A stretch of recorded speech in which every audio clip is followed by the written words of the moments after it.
안녕하십니까, 김용윤입니다.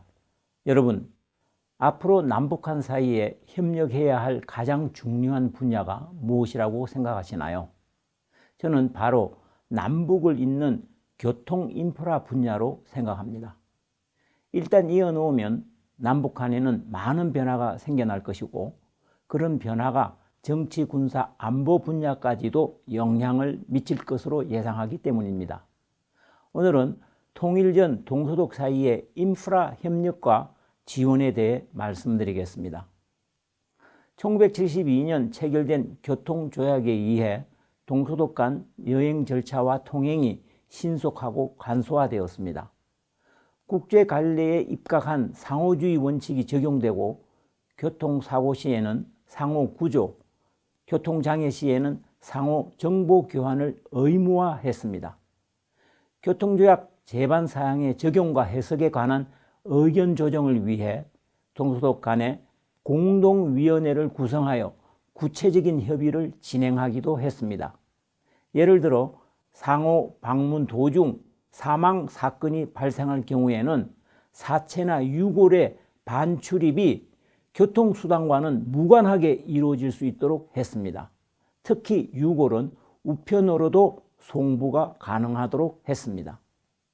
화물의 반출입과 관련해서는 허가 면제 품목에 대한 신고서 제출을 면제했습니다. 대신 화물 운송 서류에 허가 면제 대상임을 명기하도록 했습니다. 반면 개별 허가를 필요로 하는 품목에 대해서는 허가서를 발급하고 국경 통과 지역 중 일정 장소를 통하도록 했습니다. 그렇지만 동독이 관세법상 외국이 아니었기 때문에 동서독 물품 거래에 대한 세관 수속 절차는 이행하지 않았습니다. 그럼에도 물품 거래에 대한 감독은 이루어졌는데요. 이 경우 서독은 세관이, 동독은 국경 검문소에서 검사를 실시했습니다. 이와 같은 과정에서 서독은 동독에게는 물론 서독 주민에게도 다양한 지원을 제공했습니다.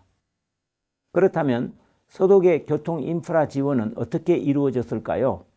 첫째, 통과 여객과 승용차의 도로 사용료를 서독 정부가 일괄 지급했습니다.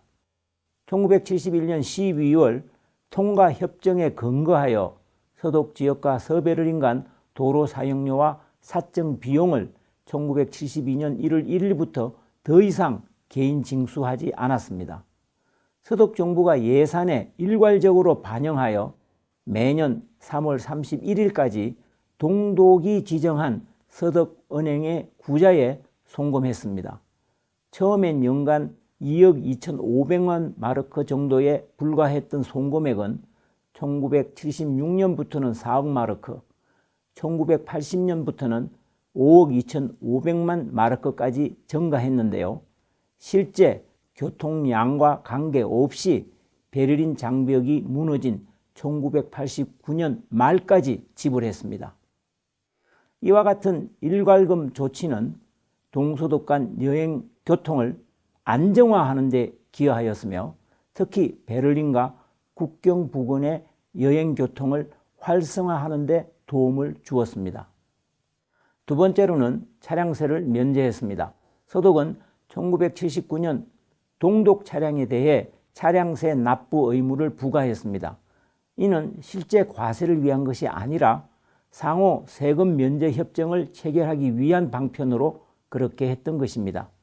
이후 동서독은 동독 트럭과 버스 운영에 대한 세금 면제, 서독의 트럭과 버스에 대한 동독의 도로 사용료 징수를 철폐했습니다. 차량세 면제 협정에 서독 즉 승용차는 포함시키지 않았는데 그 이유는 동독으로 가는 서독의 승용차가 동독의 서독행보다 월등히 많았기 때문이었습니다. 승용차 차량세를 동독이 받을 수 있도록 할 목적이었습니다. 반면 서독은 동독의 차량 수에 관계없이 차량세를 면제했습니다. 이는 동독의 사정을 충분히 감안한 지원 조치였다고 할 수 있겠죠.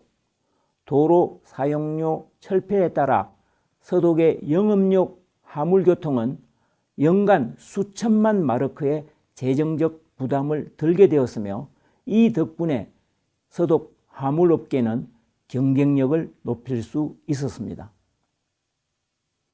세 번째로는 화물 운송료 보상을 들 수 있습니다. 동서독 분단에 따라 국경이 생김으로써 먼 길을 우회하여 수송될 수밖에 없는 물품들에 대해서는 개별 기업당 1년에 4천 마르크까지 보상해 주었습니다. 하지만 기업들이 이런 보상에 계속 의존하는 것을 방지하기 위해 1회에 한해 보상금의 5배에 달하는 액수의 신규 투자를 유도하는 방법을 사용했습니다. 네 번째로는 통과도로와 철도교통의 유지 보수 비용을 지불한 것을 들 수 있습니다.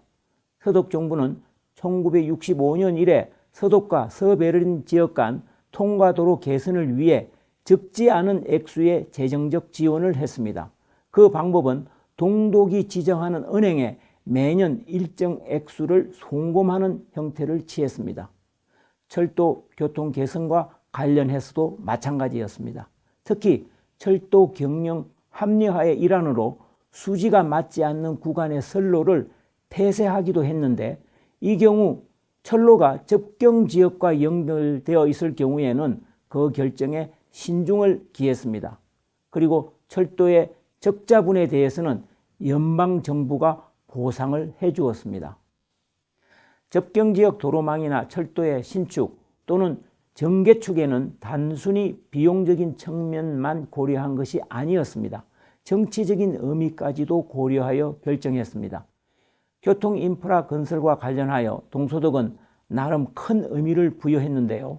서독 정부는 베를린과 서독 간의 연계성에 의의를 두었던 반면 동독은 교통로가 서독의 재정 지원을 받는다는 점에 큰 의미를 두었습니다.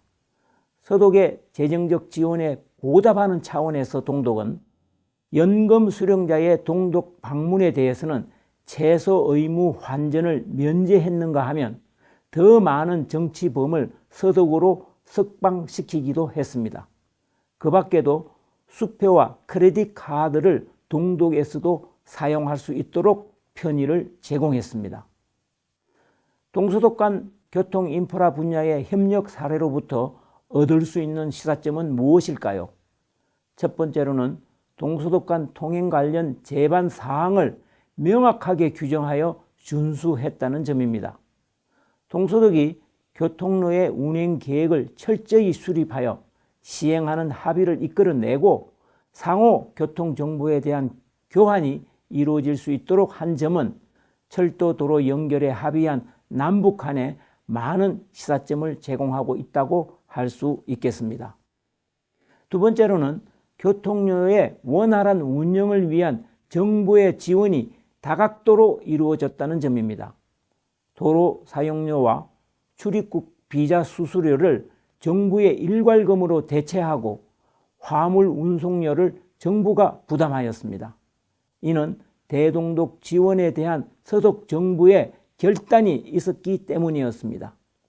특히 동서독 연결 교통망 건설을 위해 대규모 서독의 재정이 투입된 것은 남북한 운송체계 구축을 위해 무엇을 가장 먼저 생각해야 하는지를 시사하고 있다고 생각됩니다.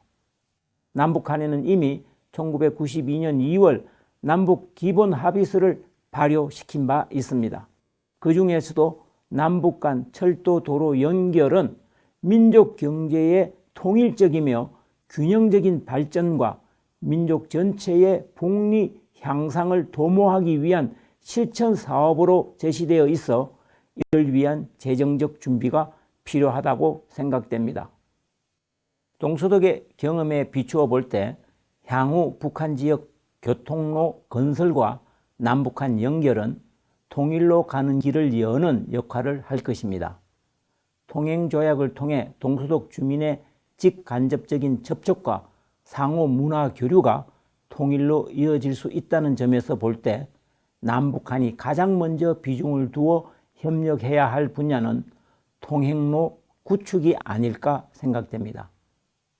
오늘은 동서독 교통 인프라 분야의 협력과 지원, 그것이 우리에게 주는 시사점에 대해 말씀드렸습니다.